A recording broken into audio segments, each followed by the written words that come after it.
Buenos días a todos, a todas. Es grato retornar con mis habituales comentarios. Hoy quiero que pensemos de manera crítica sobre el tema de moda, la reforma tributaria. La llama el gobierno la reforma social, solidaria y sostenible. Y de ella plantea ampliar el universo de bienes gravados, incluyendo la canasta familiar, y de otro lado también elevar las tasas y unificarlas alrededor del 19%. Vamos a mirar qué es lo que dice el gobierno y vamos a analizarlo con seriedad para que ustedes y yo podamos entender de qué se trata y la podamos respaldar o respaldar otra propuesta de reforma tributaria alternativa. Por ejemplo, dice el presidente Duque, el autor y responsable de esta reforma, dice que pretende, primero, eliminar la pobreza extrema del país. Déjenme atender este tema. ¿Cuánto le cuesta al país erradicar la pobreza extrema? Yo les voy a decir, porque la Universidad Nacional tiene estudios muy serios sobre eso. Erradicar la pobreza en Colombia vale 36 billones de pesos, ¿sí? Pueden ustedes ver en la Universidad Nacional el estudio. Pero además, eliminar esa pobreza extrema, que vale 36 billones, es decir, varios puntos del PIB, no se puede hacer de la noche a la mañana, no se puede hacer en un año, ni en 2 años. Eso también implica todo un proceso de intervención del Estado en lo social y obviamente en lo estructural de la sociedad y de los organismos que la atienden. Por lo tanto, vayan recordando, 36 billones valdría erradicación de la pobreza extrema. Segundo, atender a las familias más necesitadas con un ingreso de manera sostenible, social y solidaria. Eso dice Duque. Las fuerzas de la academia y de los movimientos sociales llevamos desde que empezó la pandemia reclamando la renta básica, y esa renta básica hemos sostenido que tiene que ser superior a 450,000 pesos para que realmente se pueda tener un solventar del día a día de los hogares más impactados por la pandemia, los que perdieron el empleo, los que perdieron la posibilidad de trabajo, así sea informal, etcétera. Pues esto valdría algo más de 3 puntos del PIB otra vez. Entonces estaríamos llegando a cerca de 70 billones de pesos. Eso valdría cumplir los 2 primeros puntos. Y el tercero, dejar resuelto el horizonte fiscal de corto, mediano y largo plazo.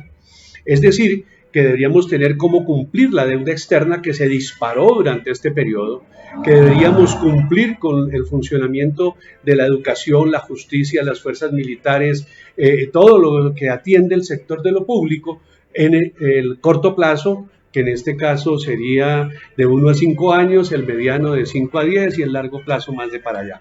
Entonces, nos encontramos ante una situación en donde los famosos 15 a 26 billones que propone Carrasquilla Duque son absolutamente infundados. Es una cifra sacada del bolsillo o de la manga que no corresponde a los propósitos que están publicitando por un lado. ¿Saben cómo se llama? Embuste, se llama engaño a la opinión pública.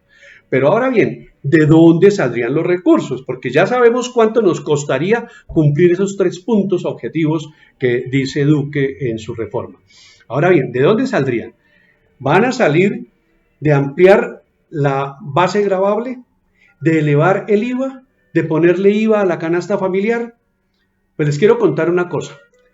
El año pasado, en la reforma fallida y terrible que hizo Duque, con Carrasquilla, obviamente también su ministro, se dejaron de recibir 9 billones de pesos que los volvió privilegios para el gran capital, para el sector financiero, para las grandes industrias, para las multinacionales. Y obviamente eso creó un hueco que después tiene que buscar cómo se tapa, y es buscar cómo se le mete la mano al bolsillo a usted, a mí, a las clases medias, a las clases trabajadoras, que somos las que siempre honestamente pagamos con justicia. O hagan un comparativo de las declaraciones de renta de quienes pagamos lo que debe pagarse éticamente, o las de el expresidente Uribe y sus ministros y sus senadores y representantes que pagan 0 pesos. Óiganse el video de Gustavo Bolívar, que hace una denuncia fuertísima frente a eso. Toda la gente del Centro Democrático no paga renta, mientras que los demás somos los que sí pagamos porque cumplimos con ética, no es porque seamos bobos, no es porque seamos pendejos, como dicen algunos, no, es que hay que pagar, hay que tributarle al Estado para que la sociedad pueda prosperar, pero los primeros que no pagan son esos que nos van a gravar con una nueva reforma tributaria, no olviden eso. Pero ¿de dónde debería venir la plata? Yo les voy a contar dónde hay plata. Esa plata que no quiere ver el gobierno porque son parte de los que la ocultaron. Hay más de 350 billones con B larga de pesos en los paraísos fiscales, como fuga de capitales, como depósito de los capitales de los narcotraficantes, de los corruptos, de la gran empresa que saca las utilidades de manera subrepticia y no declara lo que es para no pagar impuestos.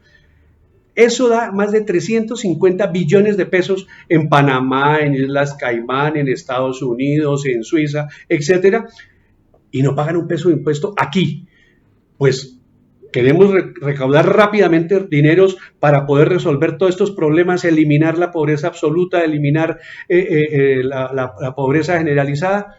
Repatriemos capitales, es un derecho soberano, podemos hacerlo, tenemos acuerdos internacionales. 2.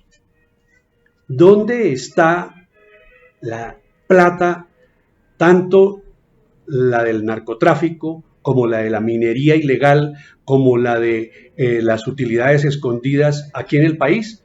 En el activo que la esconde más fácilmente, tierras. Aquí 1.350 personas poseen el 85% del total del área cultivable del país. Pues tienen 5.000 hectáreas, 6.000 hectáreas, 20.000 hectáreas. El solo ubérrimo mide 1.700 hectáreas. Entonces, por favor, y no pagan impuesto predial, y no pagan impuestos sobre el patrimonio. Pues tenemos que hacer que la gran propiedad pague, y pague en la medida en que sea más grande, hay que hacerla pagar más. Pero es que esa es la responsabilidad del Estado. Si yo fuera un ministro de Hacienda, lo primero que digo es, aquí deben pagar los que tienen con qué pagar, pero no para empobrecerlos, sino para ir nivelando la cancha, para que la equidad sea posible. Eso es lo que dice el plan de desarrollo de este gobierno. Yo solo estoy diciendo, cumpla con lo que su plan de desarrollo le prometió a los colombianos, que iba a lograr la equidad. No, el Gini ya está en el 55%. Eso quiere decir que en 2 años de gobierno de este presidente, ha crecido el Gini en cerca de 2 puntos, es decir, hay hiperconcentración de la riqueza, hiperconcentración de la propiedad y no equidad. Así que también en eso está engañando a los colombianos el actual gobierno y tenemos que exigirle. Pero además, ¿qué está pasando con los recursos naturales? Sobre todo con los de la minería. Con los de la minería está pasando que la plática se va yendo. Y se va ilegalmente y se va legalmente sin dejarle a los colombianos. ¿Y qué pasa con las exenciones?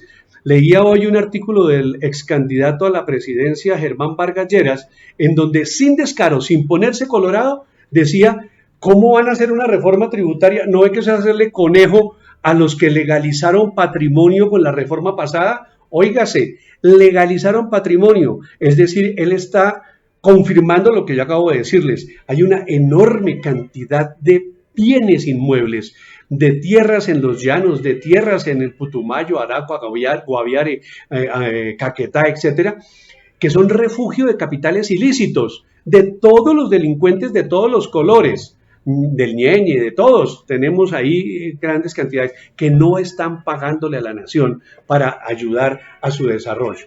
Por eso, creo que es importante que sepamos que debemos exigirle a las fuerzas alternativas que en lugar de estar rasgándose las vestiduras diciendo no a esa reforma que no conocemos, entren a la página del Ministerio de Hacienda. No hay reforma, no la han publicado, no la quieren publicar, solo se la socializaron a los gremios del gran capital, no más a ellos, para decirles, a ver, ¿dónde los vamos a seguir cuidando y dónde vamos a permitir que sigan acumulando más y más riqueza?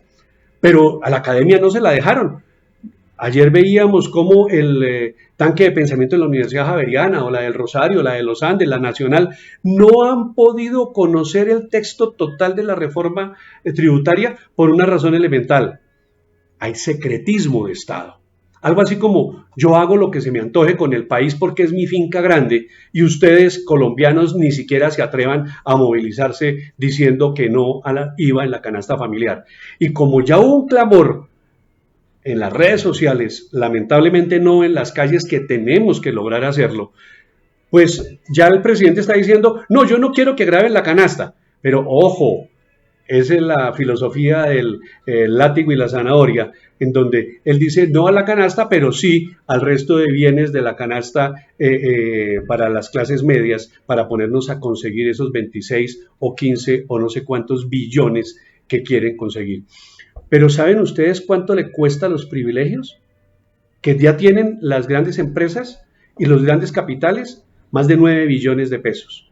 Pero ¿saben ustedes cuánto podríamos recaudar si los ricos, en lugar de pagar el 2.5 que están pagando hoy, pagaran el 35 como lo pago yo, lo pagan ustedes? Pues estaríamos hablando de 16 billones adicionales. Yo quiero mostrarles un libro extraordinariamente bueno, serio, académica y técnicamente muy bien hecho por el profesor Luis Jorge Garay y Jorge Enrique Spitia, que se llama Dinámicas de las desigualdades en Colombia en torno a la economía política en los ámbitos socioeconómico, tributario y territorial. Ellos proponen una reforma tributaria mucho antes que el gobierno la propusiera. Esto salió a finales del año 2020. Y dice, hombre, mire, tenemos que impactar, y yo la respaldo, me parece seria y técnica. Impuesto al consumo presuntivo de la canasta básica para los deciles 8, 9 y 10. Es decir, para la gente que está como clase media alta, clase alta, alta alta y alta alta alta, y podríamos solamente con ellos recaudar cerca de 2 billones de pesos. Impuesto al patrimonio de las personas naturales y jurídicas, que hoy no lo están pagando y que es muy bajo para los que están pagando en general, y podría ser de más de 6 billones de pesos el recaudo. Reducción a las exenciones fiscales para las personas naturales y jurídicas, que es casi que el 30% del gasto tributario, estarían más de 6 billones de pesos el recaudo. Límite de descuentos tributarios. En esto hay que hacer una cosa fenomenal. Ustedes sabían que una iglesia cristiana en promedio recauda 3.500 millones al mes y no paga un solo peso de impuesto.